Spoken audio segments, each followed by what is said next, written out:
ওই ইসরায়েলের সাথে সুসম্পর্ক রাখার জন্য বনি আমিনকে তারা কাজে লাগাচ্ছেন এবং এই আমেরিকা সিআইএর সাথে এই জামাতের আমিররা যে 1 ঘন্টার গোপন মিটিংও করেছেন, তারা ক্ষমতায় আসার জন্য যা ইচ্ছে তাই করতেছেন।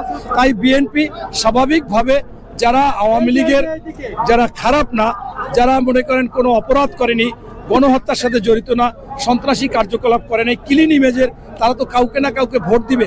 সেই জন্য আমরা নীতিগতভাবে বিএনপি সিদ্ধান্ত নিচ্ছে যে এই সমস্ত আওয়ামী লীগের লোকদেরকে ক্ষতি করা যাবে না।